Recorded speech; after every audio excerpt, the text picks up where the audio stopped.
Amigos, buenas tardes. Estamos aquí puntuales en una cita siempre interesante con Tu Dinero es lo Primero. En la tarde de hoy recibimos a alguien, bueno, es de la casa yo creo, porque hemos tenido la oportunidad de recibirlo en este espacio en varias otras oportunidades. Si mal no recuerdo, por lo menos en 2 anteriores ocasiones nos visitó. Es una persona que tiene un gran poder didáctico. Cuando explica lo que sabe, lo explica muy bien y lo entendemos todos, los que saben de esto y los que no sabemos nada de esto. Como siempre estará en nuestro programa acompañándonos el señor Juan Álvarez, consultor de negocios, consultor financiero, experto en computación. Y nuestro invitado, al que hicimos referencia justamente al comenzar el programa, es el señor Eloy Cepero, presidente de Peninsula Mortgage Corporation. Con Eloy, pues estaremos conversando durante la primera parte de este programa, el señor Juan Álvarez y quien les habla, Rosal, Gilberto Rosal. Juan, la primera pregunta que le haga usted. Bueno, primeramente quisiera darle la bienvenida a Cepero de nuevo aquí con nosotros. Gracias. También, y hacerte una pregunta con referencia a esa materia que hemos estado tratando anteriormente con respecto al problema que se llama growth management, crecimiento moderado de las áreas en las cuales me parece que tú has estado bastante involucrado en lo que respecta a tratar de encontrar una solución que sea justa para que no vaya a interferir este nuevo control con las actividades de la industria de la construcción en nuestra área. Bueno, Juan, lo que está ocurriendo en este momento, estamos en la misma situación. La ley ya tomó efecto. El problema principal es que no se puede hacer nuevas construcciones a menos que ya los servicios en esos sectores, me estoy refiriendo al sector oeste del Palmetto Expressway, estén todas las carreteras hechas, los alcantarillados, los parques, los colegios. Entonces hay ciertas áreas, específicamente entre Kendall y la calle 8 de Sajue, en el cual el crecimiento ha sido tan bárbaro que no están los servicios listos todavía para hacer demasiadas las personas que vienen para la capacidad de servicio que se puede dar. Y como hemos visto, esa es la área que más construcción ha tenido en los últimos 2 años. El área al oeste del Palmetto es la que más construcción. Las restricciones son mayores ahí, entonces se está tratando de buscar una solución para hacer que se terminen los servicios esos antes de poder seguir fabricándose en esas áreas. El área sur de Kendall, entre Kendall y vamos a decir Homestead, un área que no está tan congestionada y que probablemente sea el futuro donde se va a empezar a seguir fabricando en el condado de Dade. Hay una cosa, pero nosotros en un programa que hicimos aquí, y no recuerdo si usted estaba ese día o lo pudo ver por televisión más tarde, nosotros estuvimos tratando de inquirir del condado un servicio adecuado de información. Es decir, si alguien pensaba construir en algún lugar y adquirir una tierra, tuviera seguridad de que allí existían las facilidades básicas que exige el Growth Management Act. En ese sentido, ¿tiene usted noticia de que se haya mejorado el servicio del condado? Tengo entendido que el sistema allí es bastante despacio. Yo tengo un caso en este momento que estoy haciendo una aprobación de un proyecto para hacer FHA y todavía le siguen pidiendo una serie de requisitos y el hombre no sabe qué atenerse. Aparentemente el poder llenar los requisitos del concurrency no es tan fácil y no ha sido tan aclarado para los developers como se debió haber hecho. Y tengo entendido que el County Manager Joaquín Amelló está poniendo un gran énfasis a ese sector, porque tú no vas a comprar una tierra, invertir dinero para después no poder fabricarse. Exacto. Por eso ¿Qué pasa ahora a todos aquellos que ya han comprado tierra y que la compraron con la idea de desarrollarla? Ahora, en este momento ellos compraron la tierra y cuando pagaron por la tierra, estaba la tierra basado el valor en X cantidad de unidades, ¿no? Densidad. ¿Qué le pasará a esto? Bueno, el condado lo que ha hecho es que ha obtenido que se ha extendido el periodo de enforzamiento del concurrency. Tengo entendido que les ha dado 12 meses más para todas aquellas personas que ya tenían expandido, invertido su dinero en esas tierras.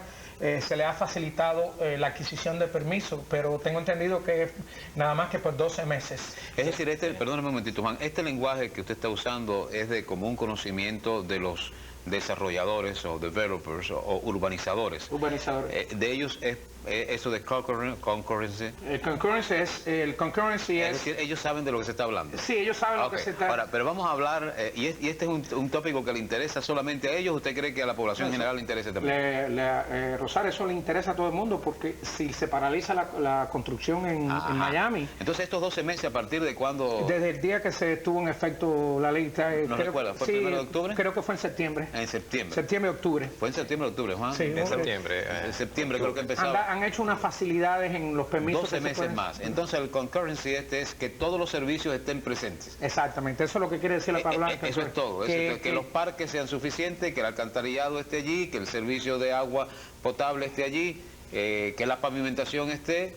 ¿Qué otros servicios? Recreación eran los parques, las áreas verdes. La recreación, áreas verdes que tienen también que estar disponibles o tienen que estar dentro de la planificación de cualquier proyecto que se vaya a urbanizar. Tiene que haber suficientes áreas verdes. Ha sido motivo, cuando tuvimos aquí invitado a uno de los oficiales del Dade County, de que denegaran permisos en el área. Él estaba hablando con usted. Nosotros le estábamos preguntando a él específicamente, a Jorge Rodríguez, recuerda que es el director del departamento de Building and Zoning, Dade County, y le preguntábamos precisamente en el área que mencionó ahora Cepero, que es entre Kendall, la 88 del Southwest, y la 8 calle del Southwest, al oeste de Palmetto. Pero en aquel momento manifestó Jorge Rodríguez de que no había en ese momento ningún tipo de permiso que se hubiera denegado en esa área. No sé si en este momento... No, es que todavía te están dando facilidades para los próximos 12 meses. ¿Qué va a pasar después de los 12 meses? Es la pregunta que hay que preguntar. Y se ha creado el organismo de que se estaba hablando, un organismo especial que se iba a crear para atender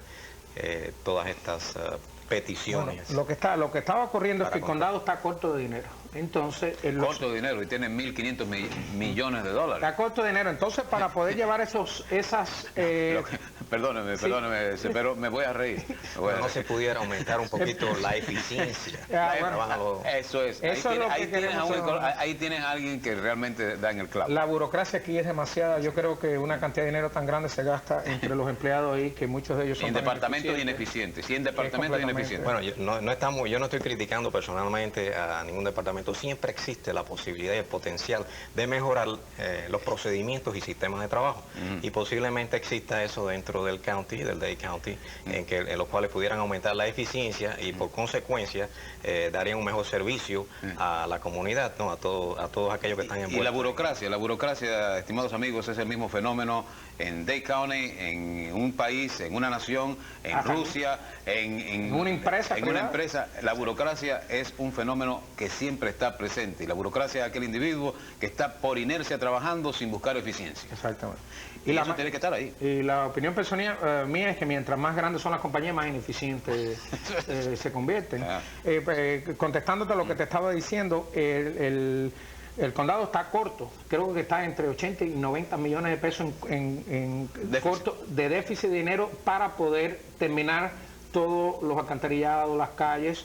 Entonces se propuso que se hiciera un additional sales tax para recaudar 120 millones de pesos y ayudar al condado a recaudar dinero para pagar ese deficiency que había.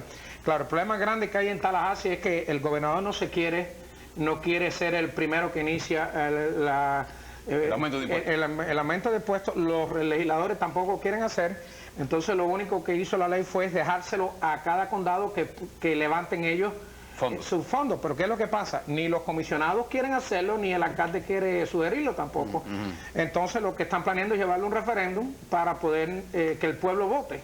Que entonces, tampoco estamos al borde de un nuevo referéndum para aumentar impuestos. Para poder traer... Ahora, yo no he visto ningún referéndum que diga vamos a consultar al pueblo a ver de qué modo podemos eliminar tal departamento, más cuál departamento y más cuál departamento, porque son ineficientes aquí. Jamás hay un referéndum para eso. De modificación de la estructura de gobierno. De estructura, nunca lo he oído, yo creo, en los Estados Unidos. Que debía ha habido para parar los impuestos, como aquella la propuesta 12 pero, por supuesto, sin dinero no se puede desarrollar nada. Es necesario el dinero. Ahora, la única forma que se les ocurre buscar dinero es subir un impuesto. Es ahí donde estamos nosotros en una paradoja, ¿no? O sea, que no se pudiera estudiar en el mecanismo, los sistemas, los procedimientos que se utilizan en todos estos distintos departamentos y agencias del gobierno, a ver cómo se pudiera aumentar la eficiencia sin necesidad de aumentar personal y entonces se pudiera lograr que el presupuesto que está asignado sea mejorado y pudieran usarse ciertas cantidades para obras públicas y otros departamentos donde hace falta dinero. Exacto. Eso sería la idea, pero yo creo que a nadie se le ha ocurrido eso. El primer administrador que haga esto, yo creo que le van a dar el premio de la nación. Eloy, yo creo que sí se les ha ocurrido lo que es atentar contra la vaca sagrada de la burocracia, que es la que alimenta toda una maquinaria política, que es la que mueve votos. Por ahí andan las cosas. Pero vayamos ahora a una cosa muy interesante. ¿Qué te parece, Juan, si con Eloy nos enteramos de lo que está ocurriendo en el país? Hay un crecimiento económico determinado en Estados Unidos. Hubo aquel tropiezo grande que tuvo la bolsa de valores hace poco, bajó 197 puntos. En un día bastante especial, no, un viernes 13. Un viernes 13. Sí, ha ido recuperándose un poquito, sí está cerrando con baja, con altas muy ligeras, muy moderadas, y se está hablando incluso de mecanismos que cierren la bolsa en caso de que se observe una picada demasiado vertiginosa. Exactamente. Déjame, lo que está ocurriendo, hay una pequeña recesión en el país. Como tú sabes, ha habido 8 años consecutivos de expansión económica. Aparentemente, como tú sabes, uno de las industrias que más están afectadas son las de los carros. Una cantidad de... la industria automovilística es la más afectada. La de la construcción, se están empezando menos casas, está teniendo un efecto de constraint, se dice en inglés, sí, ¿cuál es la palabra? Sí, eso es de reducción. De reducción. ¿Y qué es lo que pasa? Que lo que ocurrió hace 2 semanas, el viernes 13... Contracción, esa es la palabra. El viernes 13 fue que se trató de comprar la United Airlines con financiación. La gente que intentaron comprar la United Airlines lo trataron de comprar con lo que se llama en inglés leverage, con poco dinero. Ellos pensaron que tenían todo el financiamiento iban a venir de los bancos de Japón. Los bancos de Japón son los 15 bancos más poderosos del mundo, son los bancos japoneses. Ellos tenían estructurado esa compra y a última hora los bancos de Japón se echaron para atrás. Y empezó las personas que pensaban, tengo entendido que las acciones se estaban vendiendo a $150 de United, y entonces algunos tuvieron chance de poderla vender hasta $300 el share. Al ver que no se realizó la compra, entonces todo el mundo panic y empezó a vender las acciones. Eso, un gran volumen de acciones. Un gran volumen de acciones, y eso lo que hizo es que la gente dijo, aquí hay algún problema, y empezó a vender todo el mundo. Es decir, no se localizó que el problema era con United Airlines. Sí, todo el mundo sabía que era con United. Pero ¿por qué cunde el pánico en las demás acciones? Bueno, porque entonces empezó a vender el mercado demasiado. El United es una de las acciones más fuertes del mercado, y a la gente ver que empezó a vender todo el mundo, eso lo que hizo que disparó que las otras acciones también empezaran la venta.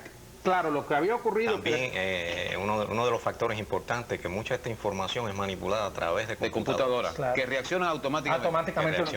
Claro, las medidas que... índices y demás basado en el volumen de acción, si el volumen de acción refleja pérdida en las acciones que se están en transacción, pues eso es lo que se ve en el screen de la computadora que está bajando el stock. Ahora, la pregunta contestando esto, lo que dispara que se haya controlado la situación, que como tú sabes ocurrió hace 2 años, en el famoso octubre 19 del 87, fue que se pusieron unos controles ahora. En estos momentos, si la bolsa baja más de 50 puntos, entonces se cierran las ventanillas de venta. Pero este bajó 197. Claro, pero entonces eso es lo que se está proponiendo en este momento que haga el mercado. Después de... Ok, fíjate los controles cuáles fueron. Ocurrió un viernes. ¿Cómo se controló? El viernes por la noche salieron, yo no sé si tú estabas, pero yo me quedé a ver Nightline. Y entonces salieron todas las estaciones de radio, de televisión, a advertirle a la gente y a aconsejarle que no vendieran, que probablemente esto era una cosa que era temporal en el gobierno. Entonces Nightline se quedó como hasta las 1:30 de la mañana, pues yo me quedé toda la noche viendo, aconsejando a la gente que en el momento no era de pánico, que no era de vender. Al mismo tiempo pasó el sábado y el domingo, se reunió la Reserva Federal y ellos dijeron que ellos iban a empezar a dar más dinero para aumentar la cantidad de dinero que iban a estar el cash available en el mercado monetario. Es decir, para fortalecer la economía del país. Exactamente. Para que haya más dinero. La para que idea pueda era bajar incluso los intereses. Exactamente. Forzar a que bajen los intereses para que hubiera más cash en la nación, en el sistema financiero de la nación. Y que es lo que hizo como resultado, todas esas medidas que ocurrieron sábado y domingo, resultaron que el lunes por la mañana hubo una bajada, pero no fue más grande. Y una de las medidas que se está haciendo ahora es que cuando baje más de 50 puntos, inmediatamente cerrar las ventanas de venta para poder controlar y ajustar el mercado. Por eso te digo que el sistema financiero en este país es bastante controlable. También, bueno, ocurrió también en Francia, que el lunes creo que en Francia cerraron la bolsa. Como allá el tiempo está más adelantado, hay 6 o 7 horas. Japón tuvo pérdidas el lunes. Japón tuvo pérdidas el lunes. Japón tuvo pérdidas. Claro, hay una pequeña recesión, y tú sabes que si hay recesión en los Estados Unidos, causa una recesión mundial. Es interesante, Juan, que yo no sé que si tú estarás de acuerdo en que Cepero nos explique brevemente esto de qué cosa, a partir de qué momento uno puede pensar en recesión, a partir de qué momento puede pensarse en depresión, porque uno lee en la prensa el crecimiento del Producto Nacional Bruto, por ejemplo, el PNB, famoso PNB, que por cierto... En inglés es GNP, Gross National Product. Right. El Producto Nacional Bruto, PNB, del país creció un 2,9%. Es aproximadamente, es menos de lo previsto, que estaba previsto en 2,5. Entonces uno da la impresión de caramba, si es menos de lo previsto, es que estamos bien. Ahora, sin embargo, viene y nos dice Eloy, no, hay una ligera depresión, una ligera recesión en el país. ¿Cómo se mide? ¿Cómo se mide? Tú tienes, para saber que estamos en una recesión, hay unos perímetros que se usan para medir la economía. Y si tú tienes 3 quarters consecutivos de 3 periodos de 3 meses. Así que serían 9 meses de recesión económica en esos perímetros, entonces ya sabemos que están en una pequeña recesión. Eso es lo que ha ocurrido. Lo que ha pasado con el Gross National Product es basado en el rate de inflación que tenemos en este momento, que es del 5%. Es importante que recuerden eso. Son esos dos índices los que más... No, son una serie de índices, pero ese es uno de los más importantes. Quiere decir que si la economía en ese quarter te creció 2.9%, a un periodo de inflación anual de 5%, quiere decir que como mínimo este Gross National Product tuvo que haber crecido a un rate entre un 4 y un 5% para poder estar al margen con la inflación. Quiere decir que si creció a 2.9 y debió haber crecido entre un 4 y un 5, entonces está por abajo del crecimiento real que debió haber ocurrido. Juan, y de acuerdo con eso que nos está informando Eloy, entonces si el estimado de promedio de crecimiento de la inflación es de 5% anual y trimestralmente el Producto Nacional Bruto crece 2,5, 2.7, 2.9, ¿cuál sería el promedio anual si todos los periodos de 3 meses, que son 4 en el año, creciera al 2.7, 2.9? Bueno, eso como es natural ese índice, es un promedio, cuyo promedio refleja las actividades por 3 meses. Sí. Es un pero promedio, yo no sé si me explico, es decir, al final del año ese promedio puede seguir aumentando. Pero es que la inflación no se mide trimestralmente, sino anualmente. Sí, pero el estimado es anual, un 5%. Pero tú divides, en el caso de la inflación, tú divides el 5% de inflación, lo divides entre los 12 meses y te da el promedio mensual. Y se lo multiplica por 3, te da esa es la cuenta que hay que sacar. Y entonces ustedes han sacado eso y ustedes dicen, bueno, si el promedio de inflación anual es del 5 y el crecimiento del Producto Nacional Bruto es del 2,5, por ejemplo, no me alcanza. Yo tengo que llegar por lo menos al 4. Como mínimo, al 5 sería para mantenerme a la par. Exactamente. Para mantenerme a la par, ¿no? Claro, a menos que tú conozcas de economía, eso, ¿no? No es fácil comprenderlo. Sí, no, pero es aritmética, esto es aritmética. Sí, eso se puede anualizar también y ver que es más completo cuando tú lo anualizas. Claro, es una serie también de... Si tú lo anualizas, tú lo vas a referir el 2,5, ese pudiera a fin de año convertirse, 2,5 refleja nada más que 3 meses, es un índice muy sensitivo, pero cuando tú anualizas ese índice, va a reflejar entonces todas las transacciones o todos los factores económicos que van a producir el gross product, national product. Entonces, tú lo anualizas y en una forma anual se ve mucho mejor. Claro. Uno de los problemas que está ocurriendo, Rosar, ahora es que el gobierno, sobre todo la administración de Bush quiere que la gente empiece a ahorrar dinero. Yo no sé si te acuerdas de la última vez que estuve aquí. Estados Unidos es uno de los países que menos ahorra. Que menos ahorra, y la deuda doméstica privada está creciendo cada día más. No sé, estamos hablando cerca de no sé cuántos billones de dólares en deuda privada. Es decir, la gente se empeña. Entonces los tax laws que se han pasado hace 2 años, lo que están tratando de hacer es que la gente ahorre, porque cuando tú ahorras, tú no puedes invertir si no tienes ahorro. La clave de la inversión es el ahorro.